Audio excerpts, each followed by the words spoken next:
بسم اللہ الرحمن الرحیم۔ السلام علیکم میرے معزز سامعین، آج کی ویڈیو میں ہم آپ کو بتائیں گے ماہ رمضان میں قرآن پاک کی تلاوت ضرور کریں۔ ویڈیو کا ہم آغاز کرتے ہیں۔ سورۃ الدخان میں ارشاد باری تعالیٰ ہے کہ بے شک ہم نے اسے ایک مبارک رات میں اتارا کیونکہ ہم ہی خبردار کرنے والے ہیں۔ اسی طرح سورۃ البقرہ میں اللہ پاک ارشاد فرماتا ہے کہ رمضان وہ مہینہ ہے کہ جس میں قرآن نازل کیا گیا جو انسانوں کے لیے ہدایت ہے اور ایسی واضح تعلیمات پر مشتمل ہے جو راہ راست دکھانے والی اور حق و باطل کا فرق کھول کر رکھ دینے والی ہے۔ معلوم ہوا کہ رمضان نزول قرآن کا مہینہ ہے، لہٰذا اس ماہ مبارک کا بنیادی تقاضا ہے کہ اس میں زیادہ سے زیادہ اللہ کے بابرکت کلام کی تلاوت کی جائے۔ حضرت عثمان غنی رضی اللہ تعالیٰ عنہ روایت کرتے ہیں کہ میرے آقا کریم صلی اللہ علیہ وآلہ وسلم نے فرمایا کہ تم میں بہترین لوگ وہ ہیں جو قرآن پڑھیں اور پڑھائیں۔ ام المومنین حضرت عائشہ صدیقہ رضی اللہ تعالیٰ عنہ فرماتی ہیں کہ نبی پاک صلی اللہ علیہ وآلہ وسلم نے فرمایا کہ جو شخص قرآن پڑھتا ہے اور اسے پڑھنے میں ماہر ہے وہ شخص ایسے لکھنے والے فرشتوں کے ساتھ ہوگا جو نیک ہیں، اور جو شخص قرآن پڑھتا ہے اور یہ اس کے لیے مشکل ہے یعنی اٹکتا ہے، اس کے لیے دگنا اجر ہے۔ اس حدیث نبوی صلی اللہ علیہ وآلہ وسلم میں تلاوت قرآن مجید کی فضیلت اجر کے حوالے سے بیان فرمائی گئی ہے کہ جو لوگ صاف لہجے میں تلاوت کرتے ہیں تو ان کا مقام بہت بلند ہے، اور جو لوگ تلاوت قرآن مجید میں اٹکتے اور صاف لہجے میں نہیں پڑھ سکتے اور پھر بھی کوشش کرتے ہیں کہ صحیح پڑھ لیں تو اللہ تعالیٰ کی طرف سے ان کے لیے 2 اجر ہیں۔ پہلا اجر تو تلاوت قرآن مجید کی وجہ سے ہے، اور دوسرا اجر باوجود اٹکنے کے محنت اور مشقت سے تلاوت کرنے پر ملتا ہے۔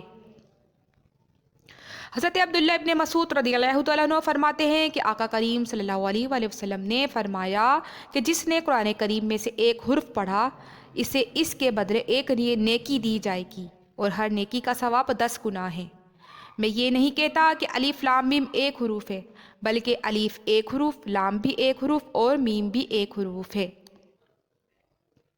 اللہ تعالیٰ تلاوت کرنے والے کو ہر حروف پر 10 نیکیوں کا اجر عطا فرماتا ہے۔ انسان اگر ایک لمحے کے لیے سوچے کہ ایک نیکی کرنا خود ایک فعل انجام دینا ہے، مثلاً راستہ چلتے درمیان میں کانٹا آ جائے یا بیچ راستے میں پتھر لکڑی وغیرہ پڑی ہو جس سے مسافر کو تکلیف پہنچنے کا اندیشہ ہو تو اسے ہٹا دینا چاہیے، اور یہ فعل ایک نیکی ہے۔ اب اس کے مقابلے میں تلاوت کے اجر کو دیکھیں تو صرف الف لام میم پڑھنے سے 30 نیکیاں نام اعمال میں جمع ہو جاتی ہیں۔ ایک تحقیق کے مطابق قرآن مجید میں حروف کی تعداد 3 لاکھ سے زیادہ ہے۔ اس طرح لاکھوں نیکیاں بندے مومن کے نام اعمال میں جمع ہو جاتی ہیں۔ اگر ہر ماہ میں ایک قرآن مکمل ختم کیا جائے اور سال کے 12 مہینے قرآن پاک کی تلاوت جاری رہے تو 3,88,51,000 سے زیادہ نیکیاں ملتی ہیں۔ اگر اتنے ہی نیک کام کر کے اجر کے حصول کی کوشش کی جائے تو کتنی طویل عمر درکار ہوگی۔ اللہ تعالیٰ نے اپنے بندوں پر خاص عنایت فرمائی کہ انہیں تلاوت قرآن مجید کا اتنا عظیم الشان اجر عنایت فرماتا ہے۔ حضرت ابو ہریرہ رضی اللہ تعالیٰ عنہ فرماتے ہیں کہ رسول کریم صلی اللہ علیہ وسلم نے فرمایا، قیامت کے دن صاحب قرآن آئے گا اور قرآن اپنے رب سے عرض کرے گا کہ یا اللہ اسے تاج پہنا، پھر اسے کرامت کا تاج پہنایا جائے گا۔ قرآن عرض کرے گا کہ یا اللہ اسے زیادہ دیجیے، چنانچہ اسے کرامت کا جوڑا بھی پہنایا جائے گا۔ پھر وہ قرآن عرض کرے گا کہ یا اللہ اس سے راضی ہو جا، تو اللہ تعالیٰ اس سے راضی ہو جائے گا۔ پھر اس سے کہا جائے گا کہ پڑھتے جاؤ اور سیڑھیاں درجات چڑھتے جاؤ، اور ہر آیت کے بدلے ایک نیکی زیادہ کی جائے گی۔ رمضان میں نبی کریم صلی اللہ علیہ وسلم جبرائیل علیہ السلام کو قرآن سناتے۔ حضرت عبداللہ بن عمر رضی اللہ تعالیٰ عنہ بیان کرتے ہیں کہ رمضان میں ہر رات جبرائیل علیہ السلام آپ صلی اللہ علیہ وسلم سے ملاقات کرتے تھے، اور نبی پاک صلی اللہ علیہ وآلہ وسلم رمضان گزرنے تک انہیں قرآن سناتے۔ ایک اور حدیث سے بھی پتہ چلتا ہے کہ آپ صلی اللہ علیہ وسلم ہر سال جبرائیل علیہ السلام کو ایک بار قرآن کا نازل شدہ حصہ سناتے، اور وفات سے پہلے آخری سال آپ صلی اللہ علیہ وسلم نے 2 بار سنایا۔ اللہ تعالیٰ نے قرآن مجید پڑھنے والوں کو ایسی کامیاب تجارت کی خوشخبری دی ہے کہ جس میں کسی قسم کا گھاٹا نہیں فرمایا۔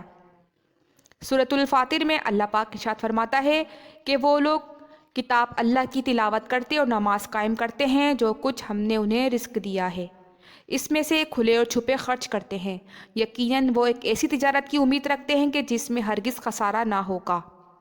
حضرت عبداللہ بن عمر رضی اللہ تعالیٰ عنہ فرماتے ہیں کہ رسول پاک صلی اللہ علیہ وسلم نے فرمایا کہ روزہ اور قرآن قیامت کے دن بندے کے لیے سفارش کریں گے۔ روزہ کہے گا کہ اے میرے رب، میں نے اس بندے کو کھانے پینے اور اپنی خواہش پوری کرنے سے روکے رکھا، لہٰذا اس کے بارے میں میری سفارش قبول فرما۔ قرآن کہے گا کہ اے میرے رب، میں نے اس بندے کو رات کو سونے سے روکا رکھا قیام کے لیے، لہٰذا اس کے بارے میں میری سفارش قبول فرما۔ چنانچہ دونوں کی سفارش قبول کی جائے گی۔